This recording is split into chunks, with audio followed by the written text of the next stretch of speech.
how humanity evolved beyond their alien conquerors. The neural dampening field descended like a digital fog, smothering humanity's collective consciousness with clinical precision. Maya Chen felt it first as a dull pressure behind her eyes, then as a hollowing out of her thoughts, like someone had reached into her mind and scooped out the parts that made her. Around her, in the research facility's cafeteria, colleagues slumped in their chairs, their expressions vacant, their movements mechanical. But something was different for Maya. Beneath the suffocating blanket of alien suppression, a spark remained. Tiny, fragile, but undeniably present. The Vex arrived without warning or mercy. Their obsidian ships materialized in Earth's atmosphere one Tuesday morning, defying physics and human understanding. By Wednesday, global militaries had been neutralized. By Friday, the neural dampening field blanketed the planet, turning the population into docile workers. Maya hid her awareness, moving through the motions expected of her while her mind raced beneath the surface. As head of the neuroplasticity research division at Cambridge, she recognized what was happening. The aliens were targeting specific neural pathways, dampening creativity, independent thought, and the capacity for rebellion. Subject displays nominal compliance, noted Zara, the tall, silver-skinned Vex overseer assigned to the research facility. Her six-fingered hand moved across the holographic interface as she cataloged human behaviors. Productivity metrics within acceptable parameters. Maya kept her eyes down, her movements deliberate. But inside, connections were forming, new neural pathways circumventing the dampened regions of her brain. The human mind, she realized, was doing what it had always done best, adapting. 3 floors below, in what had once been a maintenance room and now served as a Vex security checkpoint, Darius Wade swept the floor with methodical precision. The former Special Forces captain's gait was slightly uneven, a reminder of the traumatic brain injury he'd sustained during the invasion's first hours. The Vex had deemed him suitable only for menial labor, unaware that the unusual architecture of his healing brain was creating resistance to their control. "You missed a spot," Zara said coldly as she passed through the checkpoint. Darius nodded blankly, but his eyes tracked her movement with a clarity no dampened human should possess. The first meeting was dangerous. 3 people who should have been incapable of independent thought, gathering in the basement storage room of the research facility. "The injury to your frontal lobe created new neural pathways," Maya explained to Darius, her voice barely above a whisper. "Your brain rewired itself around the damage, and in doing so, created connections the dampening field doesn't suppress." "And you?" asked Eliza Okafor, the facility's communications specialist who had joined their clandestine meeting. "I've spent 20 years studying neuroplasticity," Maya replied, a hint of irony in her voice.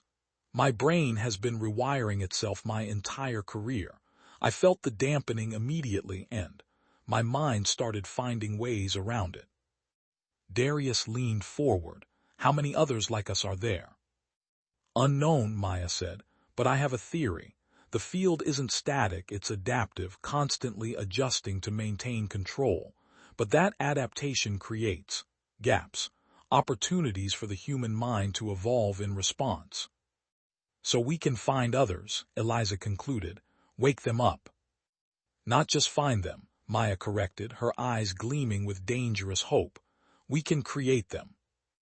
Maya's lab became the center of the resistance. Under the guise of Vex-approved research, she developed what she called the Awakening Protocol, a combination of targeted neural stimulation, cognitive exercises, and carefully calibrated microdoses of compounds that enhanced neuroplasticity. The first attempts were failures. Subjects appeared to awaken briefly, only to be recaptured by the dampening field, their minds snapping back into compliance with such force that 2 suffered aneurysms. "We're missing something," Maya muttered, poring over brain scans late one night. The facility was quiet, most humans in their dormitories, their minds subdued by the heightened evening dampening cycle. Perhaps you're approaching it incorrectly, came a voice from the doorway. Maya froze. Zara stood there, her silver skin reflecting the blue light of the monitors, her large, pupil-less eyes studying Maya with unsettling intensity. I don't understand, Maya said carefully, her heart hammering. Yes, you do, Zara replied, stepping into the lab and closing the door. You're aware, as is the damaged male who cleans the lower levels, and the communications female. Maya's hand moved slowly toward a scalpel on the nearby tray. That won't be necessary, Zara said. If I wanted to report you, I would have done so already. Why haven't you? Zara's expression shifted in a way Maya couldn't interpret. Because you're doing something my people believed impossible, and I want to understand how. Zara's defection was neither immediate nor complete. Her species, the Vex, had conquered 17 worlds before Earth, implementing the same neural dampening technology with perfect success each time. We are not cruel, she explained during one of their clandestine meetings. The dampening prevents the suffering that comes with subjugation. Your people are productive, healthy, and untroubled by existential concerns. You've taken our humanity, Darius countered, his voice hard. We've taken what we believe to be universal constants of sentient cognition, Zara corrected. But humans are different. Your neural architecture is more adaptable than any species we've encountered. With Zara's reluctant help, Maya gained access to the technical specifications of the dampening field. The technology targeted specific neurotransmitter pathways, creating a cascading suppression effect that should have been inescapable. The field is designed to adapt to resistance, Zara explained. When a mind begins to create new pathways, the field recalibrates to suppress them. But it can't recalibrate fast enough, Maya realized. Not if the changes are happening across multiple regions simultaneously. This insight led to a breakthrough. The awakening protocol was revised to stimulate multiple brain regions in a precise sequence, creating a neural storm that overwhelmed the dampening field's adaptive capabilities. The mind, once given this momentary freedom, could establish new pathways before the field recalibrated.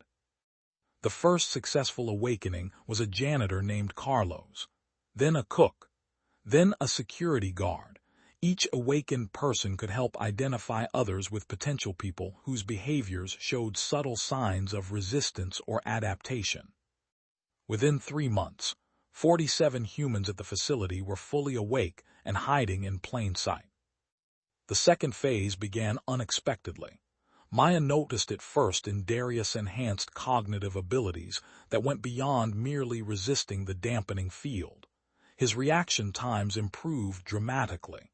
He could process complex information with unprecedented speed. His memory became nearly eidetic.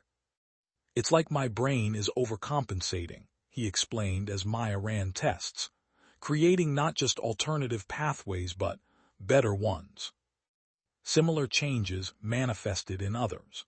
Eliza developed an intuitive understanding of the Vex communication systems that bordered on telepathic. Carlos discovered he could influence the dampening field itself, creating small bubbles of clarity for others. You're not just adapting, Zara observed with a mixture of scientific fascination and growing unease. You're evolving in response to the pressure we've placed on your minds. The implications were staggering. The dampening field, designed to suppress humanity, was instead becoming the catalyst for an unprecedented cognitive evolution. Those who successfully adapted didn't just return to their pre-invasion capabilities, they surpassed them. Maya's own abilities manifested as an enhanced understanding of neural architecture. She could look at a brain scan and instantly see pathways for improvement, opportunities for evolution that would have taken years of research to identify before. This was never supposed to happen, Zara admitted during a late-night strategy session. The Vex High Command believes humans are securely controlled. They have no contingency for this scenario. Then we have the element of surprise, Darius said, his eyes gleaming with tactical possibilities. Expanding beyond the facility was dangerous but necessary. Maya developed a portable version of the Awakening Protocol, a device that could be disguised as standard VEX medical equipment. Resistance cells formed in other research centers, then in manufacturing facilities, then in agricultural complexes. The Awakened developed a coded language that appeared as normal conversation to VEX monitors, but conveyed complex information to those who understood. They identified patterns in the dampening field's global coverage fluctuations and weak points that could be exploited. Zara's position became increasingly precarious as more VEX began to notice anomalies in human behavior. "The High Command is sending an inspection team," she warned. "They suspect something is happening, even if they don't understand what." The Resistance accelerated their timeline. Using VEX communication channels, they coordinated a global event, a simultaneous neural storm that would create a momentary weakening of the dampening field worldwide. "We won't be able to awaken everyone," Maya cautioned, "but we can create enough disruption for a second phase." The day of the global storm arrived. At precisely the same moment in research facilities, hospitals, and communication centers around the world, the Awakened activated their devices. The dampening field fluctuated, creating a 3-minute window of reduced effectiveness. In those 3 minutes, thousands more humans began their awakening process. The VEX response was immediate and brutal. Security forces deployed to key locations, and the dampening field was intensified to painful levels. But it was too late. The evolution had begun on a global scale. The VEX High Command arrived in a vessel that dwarfed their original invasion fleet. The message was clear: this resistance would be crushed with overwhelming force. But humanity had an advantage the VEX couldn't comprehend. The Awakened had continued to evolve, developing abilities that transcended normal human limitations. Some could perceive the dampening field directly, seeing it as visible waves they could manipulate. Others had developed a form of technopathy, interfacing directly with VEX systems through thought alone. Maya, Darius, and Zara led a desperate mission to the High Command vessel. Using Zara's access and the Awakened's new abilities, they infiltrated the ship's central control systems. The dampening field doesn't just suppress, Maya realized as she interfaced with the VEX mainframe. It connects. Every human mind on Earth is linked through this network. This discovery led to the final strategy. Instead of trying to destroy the dampening field, they reprogrammed it, transforming it from a tool of suppression into a catalyst for awakening. The field that had been humanity's prison became the conduit for its evolution. The effect rippled across the planet. Millions of humans awakened simultaneously, their minds not just free but enhanced. The VEX, facing a species rapidly evolving beyond their understanding, were overwhelmed. In the High Command vessel's control center, Zara watched as her people's carefully constructed dominion collapsed. "What happens now?" she asked quietly. Maya looked at the global monitoring system, showing the wave of awakening spreading across continents. "Now, we discover what humanity can become when our minds are truly free." The VEX retreat was not immediate but inevitable. Their understanding of sentient species had no framework for what humans were becoming, a networked consciousness that maintained individuality while sharing a deeper connection. The neural pathways forged in resistance to the dampening field continued to develop, creating new forms of communication, perception, and understanding. Humans began to perceive dimensions of reality previously hidden, to solve problems that had seemed insurmountable, to heal divisions that had once seemed permanent. Maya established the Evolution Institute in the former VEX headquarters, studying and guiding this unprecedented development in human cognition. Darius led the integration of former VEX technology, adapting it to enhance rather than suppress human potential. And Zara, the last Vex on Earth, became the bridge between humanity and the wider galactic community, a witness to the birth of a new kind of sentience, one forged in the crucible of attempted subjugation, and emerged stronger than anyone could have imagined. "We came to conquer you," she told Maya as they stood on the observation deck, watching the first human ships built with adapted Vex technology prepare to venture beyond the solar system. "Instead, you conquered yourselves." Maya smiled, feeling the global network of awakened minds humming with possibility. "That's the thing about humanity that your people never understood. We've always been our own greatest limitation and our own greatest potential." The ships rose silently into the night sky, carrying the first ambassadors of the new humanity to the stars. Thank you for listening.